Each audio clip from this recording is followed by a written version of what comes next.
चलिए अभी हम बात करेंगे 8.2 जिसमें अगर आप देखो तो trigonometry ratios of some special angles. देखिए यहां पे अब हमने जो पहले जो डिस्कशन किया था वो रेशियोज का डिस्कशन किया था कि किसकी कौन सी साइड दे रखी थी, रेशियोज निकालने थे। अब यहाँ पे स्पेशली एंगल्स दिए होंगे और वहां पे आपको वैल्यूज को पुट करना होगा। तो उससे पहले हमें चीजों को सीखना पड़ेगा कि क्या कब कैसे लगेगा। ठीक है, तो ध्यान दीजिएगा, मेन इस लेक्चर का जो वेटेज है आप ये बोल सकते हो या बेस है वो 8.2 एक्सरसाइज को पूरा कवर करेंगे, बट उसके पहले हमें एक टेबल की जानकारी होनी चाहिए। तो सबसे पहले मैं स्टार्ट करूंगा, कुछ रिलेशंस हैं जो आपको पहले पता होने चाहिए, मुझे ऐसा लगता है। कैसे रिलेशंस होते हैं? रिलेशंस होते हैं साइन और कॉस। रिलेशन बिटवीन बोल सकते हो आप साइन कॉस, एंगल ले लेते हैं कॉस, टेन, सेक और कॉसेक, और भी होंगे वो आइडेंटिटी वाली एक्सरसाइज में हम करेंगे। ठीक है, मुझे लगता है सबसे पहले आपको ये जानना जरूरी है कि sine A into cosec A, अगर दो वैल्यूज हैं आपके पास तो इनकी जो वैल्यूज होती है ना वो 1 होती है। मतलब इन दोनों का ये एंगल जो है ना वो सेम होना चाहिए, कंपलसरी है, तभी ये 1 लिख सकते हो, नहीं तो नहीं लिख सकते हो। ठीक, अच्छा, तो पहली ये बेसिकली एक आइडेंटिटी है कि अगर दोनों चीजें आपको सेम मिल रही है तो आपको ध्यान रखना है कि साइन इंटू कॉसेक ऑलवेज क्या होता है, 1 होता है। अगर मुझे रिक्वायरमेंट हुई कि साइन ए को लिखना है तो मैं 1 डिवाइड बाई कॉसेक ए लिख सकता हूं। ठीक, पहला पॉइंट। दूसरा पॉइंट आता है tan a into cot a is equal to 1 होता है। ये भी एज ए स्पेशल आइडेंटिटी शर्त इतनी होनी चाहिए कि ये दोनों एंगल सेम होने चाहिए। तो tan a को हम लिख सकते हैं 1 अपॉन cot a, और अगर मुझे लगा कि मुझे cot a को लिखना है तो मैं लिखूंगा 1/10। ये भी आपको जरूरत हो सकता है कहीं पढ़े तो आपको पता होना चाहिए। ठीक, अच्छा, यहां पे भी आप बोल सकते हो कि क्या कॉसेक को लिख सकते हैं? Yes, cosec is the reciprocal of sine. अगर याद करो आप तो आपने पढ़ा था कि साइन ए की वैल्यू अगर p/h है तो कॉसेक ऑलवेज रेसिप्रोकल होता है। ये हमने पढ़ा है, इसी बेस पे ये काम कर रही थे हम। अब यहां पे आइए, नेक्स्ट कहानी है कि cos A into sec A, dot का मतलब इंटू होता है, ये वाला इंटू नहीं लगता इनके बीच में, इज इक्वल टू 1। देखने में अजीब लगेगा तो कॉस ए को लिख सकते हो 1/sec ए, और sec ए को लिख सकते हो बेटा 1/cos, क्योंकि अगर कोई टर्म मल्टीप्लाई में है तो उसको डिवाइड में तो डाल ही सकते हैं, वही किया हमने। मल्टीप्लाई में है तो उसको क्या कर सकते हैं अपन, डिवाइड में तो डाल ही सकते हैं। ठीक, अब एक अगर आपको लगे आपके दिमाग में यार ये कैसे आया, तो मैं एक का प्रूफ बता देता हूं। जैसे मान लो लिखा है कि sine A into cosec A is equal to 1 है, तो साइन का रेशियो क्या होता है? अगर मैं LHS लूं तो साइन का रेशियो होता है परपेंडिकुलर बाय हाइपोटेनस, और इसका रेशियो होता है हाइपोटेनस बाय परपेंडिकुलर। तो ये दोनों रेशियो क्या होंगे, कैंसिल आउट हो जाएंगे। तो LHS इज इक्वल टू क्या मिलेगा आपको, RHS मिलेगा। तो ये आपको ध्यान देना कि अगर मुझे कभी साइन की वैल्यू मिली, अगर मुझे कॉसेक निकालना तो मैं बोल दूंगा अपॉन में कर लो। अगर मुझे tan मिला, अगर cot निकालना तो मैं बोलूंगा अपॉन कर लो। अगर मुझे कोई बोलेगा cos है निकला है sec निकालना तो उल्टा कर दो। ठीक, कुछ और चीजें हैं जो आपको ध्यान देनी। मान लो कहीं tan लिखा है तो tan का रेसिप्रोकल, मतलब tan को हम इस भाषा में भी लिख सकते हैं। कब किसकी रिक्वायरमेंट पड़ेगी वो क्वेश्चन पे डिपेंड करेगा, बट हमें पता होना चाहिए कि tan अगर लिखा है तो sin बाई cos लिख सकते हैं। अब ये ध्यान देना, ये ऐसा कुछ नहीं होगा कि एंगल से एंगल को काट दिया, ऐसा कुछ होता नहीं। ठीक है, उसके बाद अगर कहीं cot मिल गया आपको, cot तो उसको लिखते हैं cos बाई sin। ठीक, ये भी अपने दिमाग में रखिएगा। ठीक, ये कुछ आइडेंटिटीज है जो 8.2 को स्टार्ट करने से पहले जब हम टेबल को फॉर्म करेंगे तो हो सकता है वहां रिक्वायरमेंट पड़े, तो इसलिए हमने ये किया होगा। ठीक, अब आते हैं आगे। ये कुछ चीजें ध्यान रखिएगा, कैसे लिखा गया वो बता दिया कि प्रूफ दैट के हिसाब से आप इसको चेक कर सकते हैं। अब आइए आगे, जो हमने एंगल्स के बारे में डिस्कस किया है। एंगल का मतलब जैसे अभी क्या होगा कि कोई राइट एंगल दिया है आपको, ठीक है, मान लो A दिया है, B दिया है, C दिया है, तो अब यहां पे हो सकता है वो 30 डिग्री बोल दे, 60 डिग्री बोल दे, 45 डिग्री बोल दे, इन सब का डिस्कशन की बात हम करेंगे अभी। तो उसके पहले सबसे पहले हमें टेबल पता होना चाहिए। टेबल कैसे होगा, देखो मान लो मेरे पास एक साइन है, फिर मैं बात करूंगा कॉस की, फिर मैं बात करूंगा टेन की, और साइन के बाद साइन कॉस टेन, फिर मैं लिखूंगा कॉट, फिर मैं लिखूंगा सेक, फिर मैं लिखूंगा कॉसेक। ठीक है, अब कितने एंगल पढ़ने हैं, तो कुछ स्पेशल है, सबकी वैल्यू नहीं लिखी है अपने पास। 0 डिग्री, 30 डिग्री, 45 डिग्री और 60 डिग्री, 60 डिग्री और 90 डिग्री। क्या इतनी ही वैल्यूज हैं? हाँ इतनी है, अभी फिलहाल तो इतनी है, 10th स्टैंडर्ड तक इतनी। ये ऊपर लगा ये डिग्री, ये जैसे लिखा है 30 डिग्री, ये सब डिग्री है। हम एंगल का मेजरमेंट दो तरीके से करते हैं, एक डिग्री करते हैं, एक रेडियन करते हैं। रेडियन हमारा 11th में, तो फिलहाल हम डिग्री की बात करेंगे। अब ये जो वैल्यूज हैं ये क्वेश्चंस में आएंगी, इनको वैल्यूज हमें लर्न करनी पड़ेगी। बहुत सारे बच्चे क्या करते हैं, एग्जाम के पहले टेबल फॉर्म कर लेते हैं, तो वो आपको जो ठीक लगे वो करिए, बट एक समय ऐसा आएगा जब अगर आप साइंस लेते हो तो आपको ये टेबल याद करनी ही पड़ेगी, अपने पास कोई और ऑप्शंस नहीं है। ठीक है, चलिए सबसे पहले वैल्यू जैसे स्टार्ट करते हैं तो लोग बोलते हैं कि इसको 0 ले लो, इसको 1 ले लो, इसको 2 ले लो, इसको 3 ले लो, इसको 4 ले लो। ऐसे मान के चलते हैं कि पहली वैल्यू जनरेट कैसे हुई, बट इन सबका प्रूफ है आज के लेक्चर में नहीं, मैं आगे के लेक्चर में जरूर लगा दूंगा लास्ट तक कि ये सब प्रूफ कैसे हुए कि sin 60 की वैल्यू, 30 की वैल्यू, 60 की वैल्यू कैसे आई। ठीक है, अब क्या करते हैं, बोलते हैं पूरी इक्वेशन को 4 से डिवाइड कर लो। चलो डिवाइड कर लेते हैं। ये पहला जनरेट कर रहा हूं इसलिए ये लिख रहा हूं। आपको बोलेंगे ना कहां से आ गया भाई, हवा से आया क्या? नहीं, ये सिर्फ बताने का तरीका है। इन सबका प्रूफ अपने पास अवेलेबल है, ठीक है, बट आज के लेक्चर में अभी नहीं ले रहा हूं उसको। फिर इनके बाद क्या कर दो, इनका रूट ले लो। क्या ले लो? रूट। तो जिससे आपको पहली वैल्यू जनरेट होकर मिल जाएगी। मतलब मुझे कैसा लिखा होगा, मुझसे ऐसा पूछा जाएगा यार एक काम करो sin 0 डिग्री की वैल्यू बताओ, तो मुझे वैल्यू पता होनी चाहिए। मतलब मैं ऐसे बात कर रहा हूं, तो 0 डिवाइड बाई 4, अगर किसी को 0 से डिवाइड करते हो कोई भी नंबर, तो वो 0 देने वाला है। 1 का रूट 1 होता है, बट 4 का रूट कितना होगा? 2 होगा। तो पहली वैल्यू ये मिल गई। फिर इस 2 से इस 4 को काट दो, तो कितना बचा? एक 2 बचा। तो 1 का स्क्वायर रूट 1 होता है, और जो 2 बचा वो बाहर नहीं निकलेगा, तो इसको रूट 2 लिखोगे। इसमें जाओगे तो क्या आएगा? रूट 3। 4 का स्क्वायर रूट कितना होता है? 2 होता है। 4 से 4 कट गया तो ये तो 1 ही आने वाला है। मतलब पहली वैल्यू मैंने जनरेट की। ये सिर्फ समझाने का तरीका है, ऐसे वैल्यू प्रूव नहीं होती है। आपका एक क्वेश्चन बनता है by using geometry prove the value of sin 60। तो जब मेरा पूरा लेक्चर ट्रिग्नोमेट्री का खत्म हो जाएगा, लास्ट में इनका प्रूफ मैं जरूर लगाऊंगा। आप देखिएगा, आपको आइडिया लग जाएगा ये प्रूफ कहां से आ रहा है, बट अभी नहीं लगा रहा हूं। ठीक है, अब ये मिलने के बाद मैंने क्या किया, पहले नंबरिंग की 0 1 2 3 4 और पूरी इक्वेशन को 4 से डिवाइड किया, उसके बाद रूट डाल दिया। तो अगर मुझसे कोई पूछेगा भैया sin 0 की वैल्यू, तो मैं बोलूंगा 0। अगर मुझसे कोई पूछे sin 30 की वैल्यू, तो मैं बोलूंगा 1/2।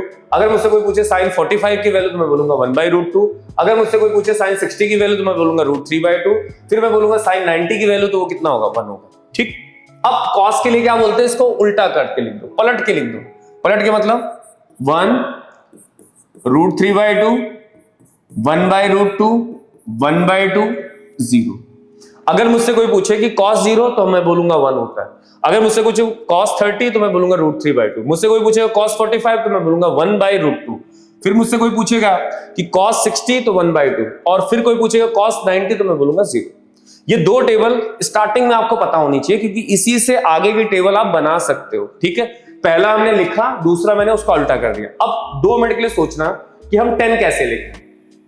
10 कैसे लिखें, तो देखो 10 के लिए ये चीज हमें पता होनी चाहिए। ये जो लिखा है ना 10 के लिए हम क्या करेंगे, हमें ये पता है कि यार 10 अभी सर ने बताया sin बाई cos होता है, तो ठीक, बस इसका यूज करना अपने को। मुझे 10 निकालना है, तो 10 को मैं लिखूंगा sin बाई cos। चलेगा क्या? बोलोगे हाँ ठीक है। अब देखो, अगर मैं इस टेबल में जाऊं तो मैं क्या लिखूंगा, मैं sin 10 0 की वैल्यू निकालना चाहता हूं, तो a की जगह 0 रखूंगा। तो अगर यही फॉर्मूला है तो इसका भी ये 0 होगा, इसका भी ये 0 होगा। सही है। अब sin 0 की वैल्यू आपने पढ़ी 0 होती है, और cos 0 की वैल्यू 1 होती है। तो 0 डिवाइड बाई 1, अगर आपसे कोई बोले 0 डिवाइड बाई 1, तो आप बोलोगे 0 हो गए। वैसे ही फिर आगे जाओगे, आप 30 के पास पहुंचोगे। मैं एक बार अच्छे से निकाल के दिखा रहा हूं, बार बार नहीं करूंगा। 30, तो इसको क्या लिखोगे? sin 30। इसको क्या लिखोगे? cos 30। 30 की वैल्यू हमारे पास है 1/2, और इसकी वैल्यू अगर देखो तो √3/2। तो 2 से 2 कट गया, कितना आ गया? 1/√3। मतलब अगर मुझसे कोई पूछेगा 10 की वैल्यू, तो मैं बोलूंगा 1/√3। वैसे ही अगर आप इन दोनों को डिवाइड करोगे तो 1 आएगा। इनको डिवाइड करोगे तो √3 आएगा। अब ये आपको ध्यान देना कि अगर मैं 0 डिवाइड बाई 1 करता हूं तो मुझे 0 ही मिलता है, बट 1 को अगर 0 डिवाइड करेगा तो हम बोलेंगे उसको नॉट डिफाइंड। नॉट डिफाइंड मतलब मैं इसकी वैल्यू नहीं जानता, उसका सिंबल ऐसा भी होता है, तो यहां पे आएगा ND, नॉट डिफाइंड। ठीक है, चलिए ये 10 निकाला। अब क्या करो, उसको उल्टा कर दो तो कॉट मिल जाएगा, नॉट डिफाइंड, फिर आएगा √3, फिर आएगा 1 बाई √3 और ये 0। मतलब मुझसे अगर कोई पूछे कि कॉट 0 तो मैं बोलूंगा नॉट डिफाइंड। अगर मैं बोलूं कि 30 तो ये वाला पार्ट होगा 45 1 60 1 बाई √3। तो ये आपको थोड़ा सा ध्यान देना है। अब आते हैं सेक पे। अगर आपसे कोई पूछे कि सेक क्या होगा तो सेक के लिए फिर आपको जाना पड़ेगा इस आइडेंटिटी के पास। अगर आपको क्लियर है तो सेक के पास यहां जाओ। देखो सेक अगर हमें निकालना है तो क्या लिखा, 1 बाई कॉस। 1 बाई कॉस मैं बताता हूं आपको कैसे। देखो सेक अगर निकालना है, मैं इसको इरेज कर रहा हूं, सेक अगर आपको निकालना है तो क्या करोगे, 1 बाई कॉस लिखोगे। ठीक है, लिखते हैं। देखो सेक निकालना है, कोई ना कोई एंगल होगा, मैं मान के चलता हूं 1 बाई कॉस। मैं किसकी वैल्यू निकाल रहा हूं पहले, तो 0 की। यहां पे क्या आ गया, कॉस 0। ठीक, कॉस 0 की वैल्यू देखो कितनी है, तो आप देखो cos 0 1 होता है, तो 1 डिवाइड बाई 1 कितना आएगा, 1 ही आएगा। तो यहां पे आपकी जो वैल्यू आएगी उसको अपन क्या लिख सकते हैं, अगर मैं यहां पे देखूं कि मेरे पास जो वैल्यू आ रही है उसके हिसाब से अगर देखा जाए तो ये 1 होगी। ठीक, उसके बाद थोड़ा सा आगे जाओ, थोड़ा सा आगे जाओ, और फिर मैंने मान लिया कि मेरी वैल्यू 30 है, तो यहां पे cos 30 लिखता हूं। cos 30 की वैल्यू आपने लिख रखी है, कितनी लिखी है, √3/2। तो ये 2 ऊपर गया तो क्या आ जाएगा, 2 बाई √3। मतलब यहां पे जो चीजें आएंगी वो कितनी आएंगी, 2 बाई √3। ठीक, वैसे ही फिर यहां जाओगे तो ये √2 हो जाएगा, √2 हो जाएगा। फिर यहां पे जाओगे तो ये 2 हो जाएगा, और फिर वापस 1 डिवाइड बाई 0, मतलब फिर से ये क्या होगा, नॉट डिफाइंड होगा। उल्टा कर दो, उल्टा कर दो इसको, क्या होगा देखो, नॉट डिफाइंड 2 √2 2 बाई √3 1। ये आपकी एक टेबल है जो बिना याद किए हुए आप आगे के क्वेश्चंस नहीं कर सकते हो, या फिर आपको टेबल बनाने का आइडिया हो कि यार ये टेबल बनती कैसे है, तो ये टेबल के हिसाब से ही हम क्वेश्चन को आगे सॉल्व करने वाले हैं। क्या 90 तक की ही टेबल होती है, तो आगे जाओगे तो टेबल बढ़ती जाएगी। ठीक है, अब इनका इंप्लीमेंट कैसे करते हो वो समझो। आपको ध्यान रखना है, मैं क्या बोला जाएगा, sin 30 डिग्री, तो आपको कैसे पता होना चाहिए, sin 30 अच्छा 1/2 होता। फिर कोई पूछे sin 45 तो बोलोगे 1/√2। कोई पूछे sin 60 तो √3/2। कोई पूछे cos 90 तो cos 90 के पास जाओगे, उसकी वैल्यू क्या है, 0। फिर कोई पूछे tan 45 तो बोलोगे 1 है। कोई पूछे tan 60 तो √3 है। कोई पूछे cot 60 तो आपको पता होना चाहिए। ये वैल्यूज क्वेश्चंस के अंदर रखी जाएंगी। ठीक है, कुछ चीजें हमने डायरेक्ट लिखी हैं, स्टार्टिंग का पहला पॉइंट हमने डायरेक्ट निकाला, बट इसका प्रूफ है अपने पास, तो उसकी टेंशन मत लेना। अभी टेबल को लर्न करने की कोशिश करो या टेबल की बनाने की कोशिश करो, जिससे आपके क्वेश्चन कवर हो जाएंगे। ठीक है, चलिए अब आगे आते हैं 8.2 एक्सरसाइज के अंदर, जहां पे इसी टेबल और आपके पुराने कैलकुलेशन पे ही चीजें डिपेंड करती हैं। ठीक, चलिए आते हैं। पहला जो क्वेश्चन मेरे पास अवेलेबल है वो मैं टेबल आपको दिखाता रहूंगा, या लगेगा तो मैं टेबल यहां पे उठा के ले आऊंगा, बट आपको ये समझना है कि हम कर क्या रहे हैं। सबसे पहले आप ये देखो, ये टेबल का यूज है। अगर यहां से इस टेबल को 2 मिनट के लिए अगर मैं यहां से उठा के उस साइड ले जाऊं, ठीक है, तो देखिएगा, आते हैं। सबसे पहले क्या करते हैं, इसको सॉल्व करने के लिए sin 60 लिखा है, हाँ ठीक है, फिर cos 30 लिखा, हाँ लिखा है, फिर sin 30 लिखा है, हाँ लिखा है, डॉट है मतलब आपको वैल्यू डालनी। सबसे पहले आप जाएंगे टेबल पे, आपसे बोला है sin 60 और cos 30, तो sin 60 की वैल्यू यहां से देखो। sin 60 की वैल्यू जो है वो अगर हम देखें तो sin 60 की वैल्यू ये है, वो रखनी पड़ेगी। उसके बाद उसने जो बोला अगली वैल्यू cos 30, उसकी वैल्यू भी अगर आप देखो तो ये रखनी पड़ेगी। तो पहले आप जाते हैं टेबल में, वहां पे वैल्यू को रिप्लेस करते हैं। तो sin 30 की वैल्यू sin 60 की वैल्यू सॉरी √3/2 और cos 30 की वैल्यू भी √3/2। ठीक, ये पूरी एक्सरसाइज इंपॉर्टेंट है अगर आप इसको देखिए अच्छे से। फिर हम पहुंचते हैं sin 30, टेबल में जाइएगा, देखिएगा sin 30 1/2 और cos 60 भी 1/2। ठीक, √3 × √3 तो आप बोलोगे 3 होता है, 2 2 जा 4 होता है, फिर 1 into 1 1 होता है, 2 2 जा 4 होता है। अच्छा सॉरी, यहां पे 3 होगा। अब क्या करोगे, क्योंकि √3 into √3 3 होता है, √3 into √3 रूट के अंदर के टर्म है सेम है तो रूट हट जाता है।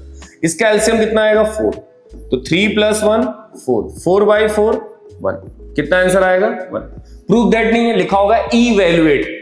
तो इसमें हमें किसकी रिक्वायरमेंट हुई, टेबल की। अगर टेबल की वैल्यू पता है तो आपको सिर्फ रखना है और कैलकुलेट करना। ऊपर वाला पार्ट ऊपर के साथ इक्वेट होगा, नीचे वाला जो टर्म है नीचे के साथ होगा। ऐसा नहीं कि ये इधर कर दो ये इधर कर दो, ये इसके साथ मल्टीप्लाई होगा और ये इसके साथ मल्टीप्लाई, फिर एलसीएम ले लिया। ठीक, चलिए नेक्स्ट क्वेश्चन देखते हैं। अब आपको ये ध्यान होना चाहिए कि मैंने आपको स्टार्टिंग में ही बता दिया है, ये लिखा हो तो इसको हम कैसे लिखेंगे, ऐसे लिखेंगे। तो पहला काम आपका ये होगा कि इसको इस तरीके से लिखिए, ठीक है, इसको इस तरीके से लिखिए, फिर इसको इस तरीके से लिखिए, लिखना पड़ेगा आपको। 45 की वैल्यू अगर आपको पता है तो ठीक है, नहीं तो आप टेबल में जाएं और वहां पे देखें। 45 की वैल्यू देखनी है आपको, तो ध्यान रखना कि 45 की वैल्यू क्या है और वहां पे आपको कॉपी पेस्ट करना पड़ेगा। ठीक है, चलिए 45 की वैल्यू 1 आएगी, 30 की वैल्यू √3/2 आएगी, 60 की वैल्यू भी √3/2 आएगी। ठीक, आप टेबल में देखोगे वहां पे आपको वैल्यूज मिल जाएगी। टेबल आपको आनी चाहिए तभी ये कैलकुलेशन होगा। 1 को 2 बार मल्टीप्लाई करो, कुछ फर्क पड़ेगा नहीं पड़ेगा। मैं इसको देखो, मैं इसको एंटरटेनमेंट कर ही नहीं रहा हूं क्योंकि एक प्लस में और एक माइनस में, तो ये कट जाएगा पूरा, छोड़ दो वहीं पे। ये कट गया तो मतलब इधर वाला पार्ट 0 हो गया, तो 2 + 0 मतलब 2, ये आपका आंसर है। ठीक है, वैल्यूज डाली, कैलकुलेट किया, आंसर मिल गया। आते हैं आगे, नेक्स्ट ये क्वेश्चन और आगे के अभी 3 क्वेश्चन मैं करने वाला हूं। ये तीनों के तीनों ही बड़े ही इंपॉर्टेंट क्वेश्चन है और वहां पे आपके फंसने के चांसेस ज्यादा है। तो पहला काम ये है कि बहुत अच्छे से टेबल में इसकी वैल्यू डालो। तो मैं डालता हूं 1/√2। sec 30 है, मतलब cos 30 का उल्टा। cos 30 पहले जाके देखो होता है √3/2, तो उसका उल्टा मतलब रेसिप्रोकल, तो 2/√3। ठीक, cosec 30 sin 30 का उल्टा, sin 30 1/2 होता है, तो cosec उसका पलटा मतलब 2, तो ये 2 हो गया। देखो यहां तक लिखने में किसी को कोई प्रॉब्लम मुझे नहीं लगता किसी बच्चे को होगी, बट इसके बाद जब हम सॉल्व करेंगे ना तो प्रॉब्लम वहां से स्टार्ट होगी। कैसा, 1/√2। ठीक है, अब सबसे बड़ी प्रॉब्लम है कि इसका एलसीएम कैसे ले। तो यहां पे सबसे पहले क्या करो, एक 1 ले लो। क्या ले लो, 1 ले लो। मैं क्या करता हूं, मैं जो करता हूं वो बताता हूं आपको कि यहां नीचे क्या है, 2 टर्म है, हाँ है, एक √3 और एक क्या है 1। ठीक है, दोनों को मल्टीप्लाई करके लिख दिया। अब देखो √3 है तो √3 जो इसके नीचे है और यहां पे भी है, तो वो कभी भी इसके साथ मल्टीप्लाई नहीं होगा, जो दूसरा वाला है ना वो मल्टीप्लाई होगा। तो 2 × 1 प्लस, अब यहां 1 है तो 1 पहले से ही है यहां पे, तो 1 का यूज नहीं होगा, √3 बचा, वो इसके साथ मल्टीप्लाई होगा। तो कैसे लिखते हैं, 2 × √3। पहले देखिएगा, मतलब मैंने क्या किया, दोनों को लिख दिया।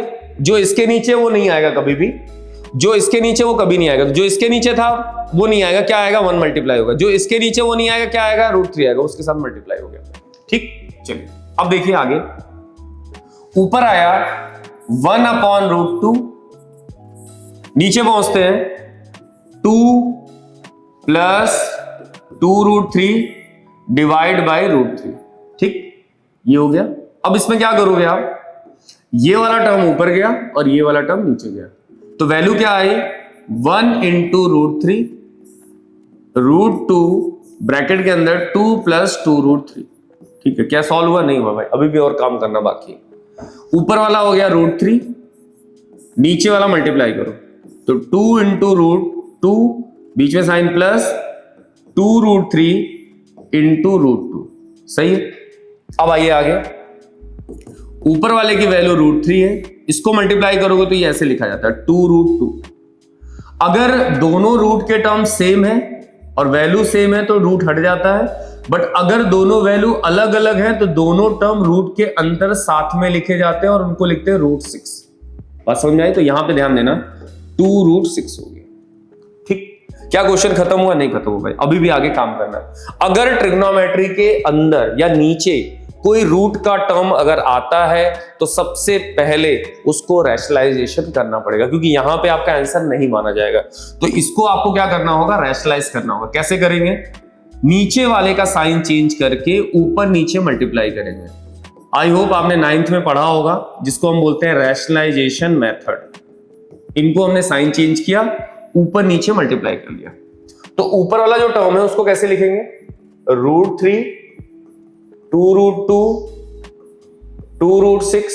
नीचे पहुंचते हैं, नीचे देखो ये a है ये b है, बीच में साइन प्लस है, ये a है ये माइनस है, तो a plus b a minus b क्या आएगा, a square minus b square. सही। अब ऊपर वाले टर्म को अंदर की तरफ हम मल्टीप्लाई करेंगे, तो कैसे लिखेंगे, 2√2 इंटू √3, इसको इसके साथ मल्टीप्लाई करेंगे 2√6 इंटू √3 डिवाइड में। ये इस टर्म को 2 बार मल्टीप्लाई करना है, तो 2√2 इंटू 2√2, 2 2 जा 4, √2 2, तो ये हो जाएगा 8। फिर वापस आइए, 2√6 2√6, 2 2 जा 4, √6 दोनों टर्म सेम है तो 6, मतलब कितना हो गया 24।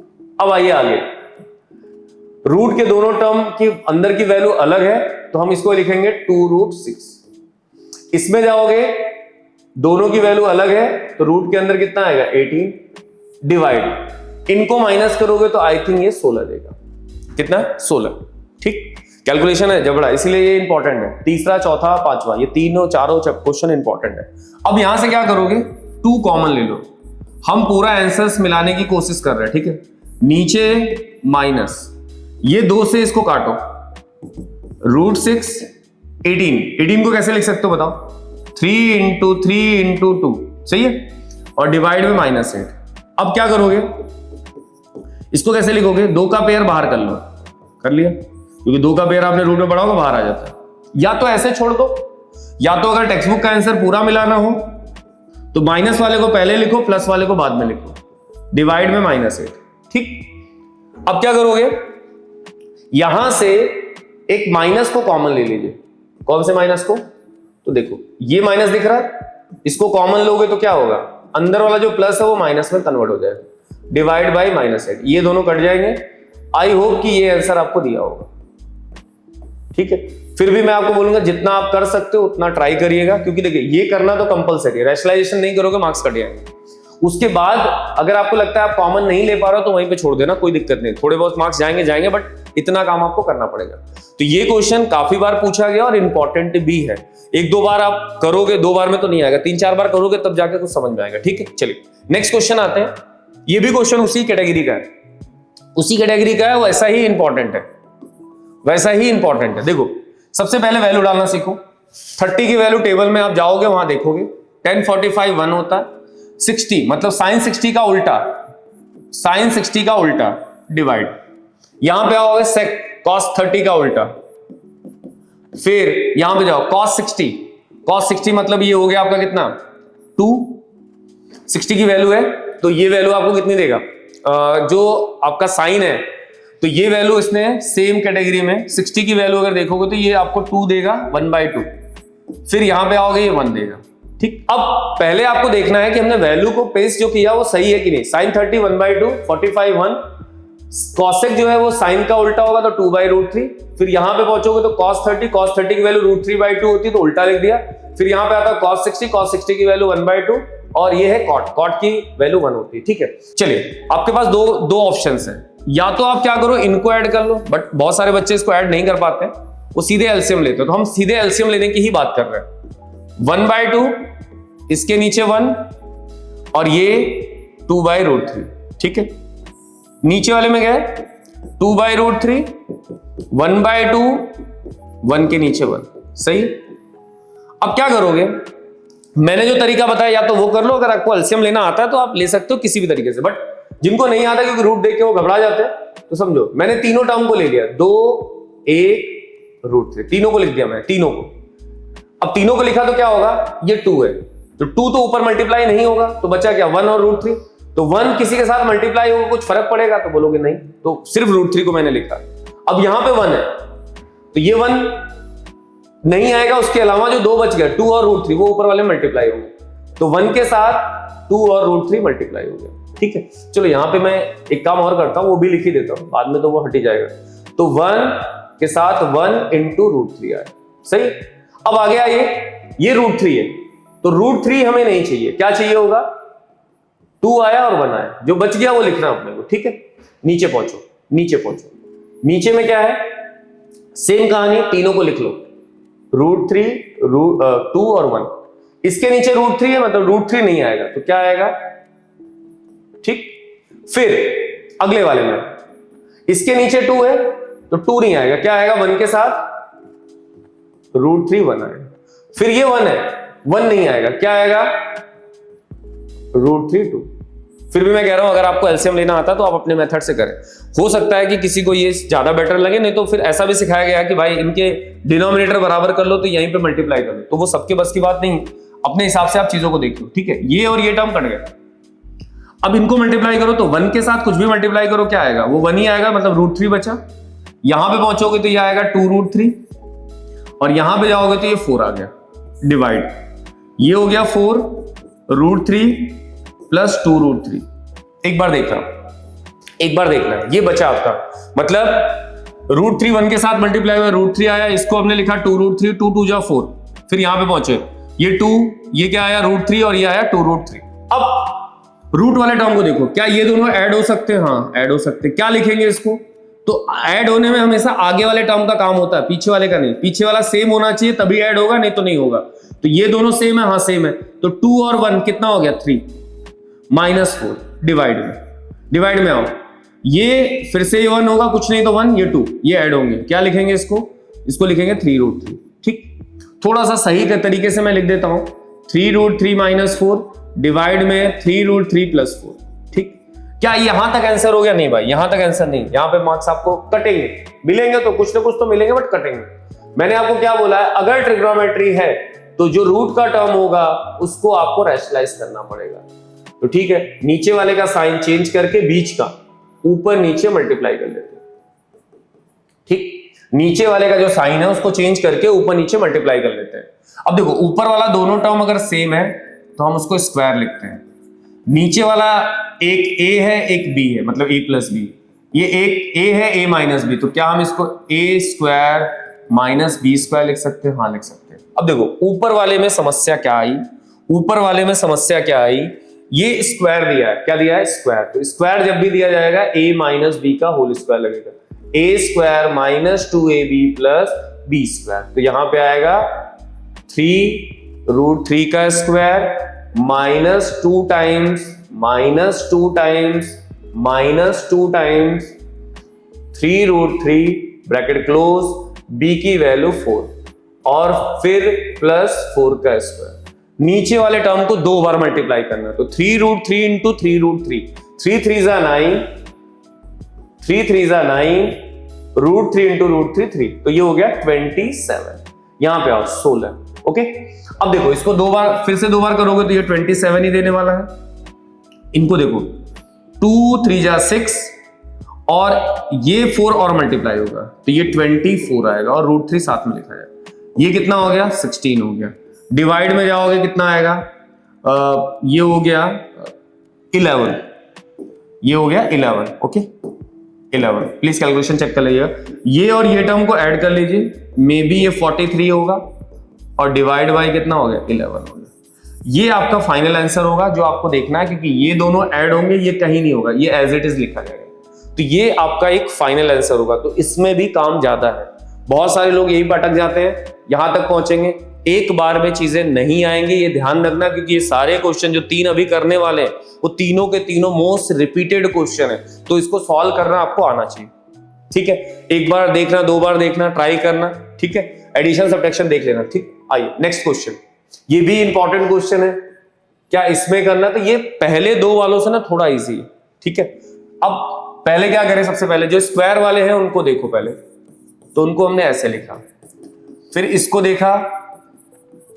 सबसे पहले आपको टेबल पता होगी तभी ये सारी चीजें कर सकते हो। तो पेपर के अगर नहीं आता है, 15 मिनट पहले आपको पेपर मिलता, तो चाहो तो आप थोड़ा सा पेंसिल से टेबल को अरेंज या बना के रख सकते हो अपने काम के लिए। ठीक है, सबकी वैल्यू 60 की वैल्यू हम जानते हैं, हाँ जानते हैं 1/2। सेक 30 की वैल्यू cos 30 का उल्टा, cos 30 होता है √3/2, तो इसका उल्टा, उल्टा मतलब रेसिप्रोकल, ये 1 नीचे पहुंचते हैं। ये वैल्यू क्या है बेटा sin 30 और ये वैल्यू क्या है cos 30। ठीक, ये टेबल में आपको देखना पड़ेगा। ऊपर स्क्वायर लगा है, स्क्वायर का मतलब होता है 2 बार, स्क्वायर लिखा है 2 बार, √3 को 2 बार मल्टीप्लाई करोगे 3 आएगा, ये 1 नीचे पहुंचो 1/4 3/4। ठीक, चलिए फिर से मैं बोलूंगा, ऊपर वाला टर्म ऊपर के साथ ही मल्टीप्लाई होगा तो 5/4, ये वाला टर्म 16/3 -1 डिवाइड में 1 + 3/4, मैंने नीचे वाले का एलसीएम ले लिया तो 1/4 3/4 वो तो 1 ही होगा। तो बच क्या गया 16/3 -1, नीचे आएगा 4/4, 4/4 से 4 कैंसिल हो गया, मतलब नीचे हमारे पास कुछ बचा नहीं, तो 5/4 16/3 -1 डिवाइड बाई 1। ठीक, एलसीएम आपको लेना है, जैसे लेना चाहो वैसे लो, मैं तो वही वाला तरीका लगा रहा हूं फिलहाल के लिए। 4 है तो ये 3 है तो यहाँ पे 4, यहाँ पे 1 है तो 1 का कोई सीन ही नहीं, 1 लिखो यहाँ लिखो कुछ फर्क नहीं पड़ता, तो यहाँ पे क्या आएगा 4 × 3। अब ये कितना हो गया 15, ये हो जाएगा 64 और ये हो जाएगा 12 डिवाइड में 12। ठीक, ओके, इसको ऐड कर लेते भाई, तो मैं इसको माइनस कर लूं डायरेक्ट, तो ये 3 हो जाएगा और ये 64/2 मतलब 67/12, ये आंसर होगा। तो ये 3 क्वेश्चन को तो आपको भूलना ही नहीं, ये तीनों के तीनों आप 2 से 3 बार प्रैक्टिस करोगे, सबसे ज्यादा इजी ये है, बट पहले 2 वाले टफ है। ठीक, तो ये आपके 8.2 के कुछ इंपॉर्टेंट क्वेश्चन जो आपको ध्यान देना है। इसमें मैंने एमसीक्यू नहीं लिया, वो आप कर सकते हो, इसके अलावा 2 क्वेश्चन और है जो इंपॉर्टेंट है। ये कौन से हैं, तो इसमें बोलेगा ए और बी की वैल्यू बताओ। तो ऐसे क्वेश्चन को सॉल्व करने का ना एक सिंपल सा तरीका होता है, ये ध्यान रखिएगा। 10a + b है = √3 है, दिया है, तो आपका काम होगा कि ये अगर 10 में है तो ये 10 में जाके आपको देखना है। तो आपको ये समझना है कि 10 में √3 कब होता है। तो अगर आप किसी टेबल को फॉलो करो, अगर जो हमने टेबल लिखी अगर उसको आप फॉलो करो 2 मिनट के लिए, तो 10 में √3 कब होता है, तो आप बोलोगे यार 10 में अगर हम बात करें 10 में √3 कब होता है, तो यहां देखो क्या लिखा है 60 डिग्री लिखा है। तो आपको ये ध्यान देना है कि जो हम क्वेश्चन अभी करने वाले हैं उसमें यही देखना है कि अगर यहां पे 10 लिखा है तो 10 की ही वैल्यू की बात हम करेंगे। ठीक, क्या ये 10 से 10 मोस्ट प्रॉब्ली कटता नहीं है, ऐसे नहीं लिख सकते कि यार हमने इसको काट दिया, नहीं, हमको क्या करना है ये समझ जाना है कि अगर ये दोनों बराबर हैं तो a + b को हम 60 लिख सकते हैं, ऐसा हमें करना है, कट नहीं करना है। ये ध्यान रखना कि कट हमें नहीं करना है, कट अगर करोगे तो गलत माना जाएगा, तो उस तरीके से मत लिखना, अब डायरेक्टली लिखो a + b = 60, पहली इक्वेशन। दूसरा, तो ये वाले केस में भी आपका 10 है, क्वेश्चन में मिस्टेक थी, ये 10 है। ठीक है, चलिए अभी क्या करोगे, इसमें जाओगे तो इसमें भी आप 10 के बारे में ही सोचोगे कि 10 के में क्या होगा। तो देखो 10a - b का मतलब हुआ कि 10 में वो नेगेटिव कब होता है, तो यहां पे जाएंगे, और 10 में 1/√3 कब होता है, तो 30 पे होता है। अब इसको कंपेयर कर लो, तो a - b = 30। पहले ये काम आप करोगे, बाद में जो लिखा है वो हम देख लेंगे। अब क्या करो, फ्रॉम इक्वेशन फर्स्ट और सेकंड आप एलिमिनेशन लगाना पड़ेगा आपको। फर्स्ट एंड सेकंड में आपको एलिमिनेशन मींस a और b की वैल्यू निकालनी, किसी भी मेथड से निकालो, वो आपकी इच्छा है। बट मैंने क्वेश्चन को तरीका बताया कि अगर ऐसा लिखा है तो उन्हीं के टेबल में उसी की वैल्यू चाहिए तभी हम 10 हटा सकते हैं, उसी टेबल में उसी की वैल्यू चाहिए तभी हम 10 हटा सकते हैं। तो प्लस और माइनस कैंसिल, ये 90 और इसको डिवाइड करो तो 90 डिवाइड बाई 2 कितना आएगा 45। ठीक, एक वैल्यू ये आ गई। अब इसी को किसी एक इक्वेशन में डाल दो, तो मैं फ्रॉम इक्वेशन नंबर फर्स्ट लिख देता हूं। तो अगर यहां पे 45 डालोगे तो आपको इतना कैलकुलेशन होगा कि ये 15 आएगा। ठीक, अब इन चीजों को समझते हैं। उसने बोला कि यार इन दोनों का जो टोटल है ना वो 0 से 90 के बीच में होना चाहिए और नीचे बराबर लगा है, मतलब a + b की वैल्यू 0 से बड़ी होनी चाहिए बट 90 के बराबर होनी चाहिए या फिर 90 से कम होनी चाहिए। तो आप देख लो a + b को जोड़ो, अगर ये सेटिस्फाई, वैसे होता नहीं, सेटिस्फाई नहीं करते, आपको समझा रहा हूं। 45 + 15 कितना हुआ भाई, इनको जोड़ लो 60 हुआ। ठीक है, या तो इन दोनों का टोटल 0 से बड़ा होगा तो बड़ा है, या फिर 90 के बराबर हो गया, या 90 से छोटा तो छोटा है, ठीक है। फिर उसने बोला है दूसरा, यार ए बी से बड़ा होना चाहिए, तो ए की वैल्यू कितनी निकाली हमने 45 और बी निकाला 15, तो कंडीशन सारी सेटिस्फाई है, तो आपको ए और बी की वैल्यू ये मिलेगी, ठीक है। इसी से एक एग्जांपल है आपका छोटा सा, उसमें भी देखो आप, तो मैं सीधे लिखता हूं, साइन में 1/2 कब आएगा, तो आप बोलोगे 30 डिग्री पे आएगा, ठीक है। तो a minus B is equal to 30। फिर आपसे कोई पूछे कॉस में 1 कब आएगा, 1/2 कब आएगा, तो आप बोलोगे अच्छा कॉस है तो 60 पे आएगा। इन दोनों को हटा दो, इसको नाम दे दो सेकंड। फिर इक्वेशन फर्स्ट और सेकंड को सॉल्व करिए, जो आपको ठीक लगे वो मेथड से। तो मैंने क्या किया, यह वाला मेथड लगा दिया, एलिमिनेशन वाला, सस्ता रहता है। ये भी आपको 90 दे रहा है और a की वैल्यू 90 डिवाइड बाई 2 मतलब 45 हो गई।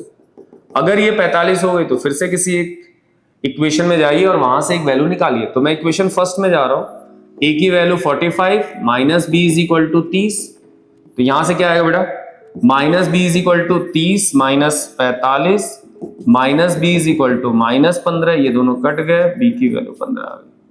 अब ये दोनों आ गया तो वापस यही चीज यहां पे देख लो आप, इन दोनों का टोटल जो होना चाहिए वो 90 से के बीच में होना चाहिए और a की वैल्यू b से बड़ी होनी चाहिए, तो वो भी सेटिस्फाई हो रहा, तो आपका आंसर आ जाएगा। तो जब भी ऐसे क्वेश्चंस होंगे आपको ये ध्यान देना है कि उसी के टेबल में जाके उसके बराबर करना है, किसी और के साथ नहीं। ये कॉस है तो उसी के टेबल में जाके आपको ये देखना है कि कॉस की वैल्यू 1/2 कब होती है और साइन में 1/2 कब होता है, फिर एलिमिनेशन लगा दो और सॉल्व कर लो, ये आपको रिजल्ट मिल जाएगा। अब ये जो क्वेश्चंस आपके कराए हैं, आप कोई भी क्वेश्चंस कर सकते हो, बट आपको टेबल पता होनी चाहिए तभी ये क्वेश्चंस कर पाओगे। तो यहाँ पे 8.2 के अंदर पहले क्वेश्चन में जो 3 क्वेश्चन है उन पे आपको विशेष ध्यान देना है। उसके अलावा हो सकता है कि ये 2 भाग में पूछे है, तो इसमें भी आपको थोड़ा थोड़ा ध्यान देना है, ठीक है।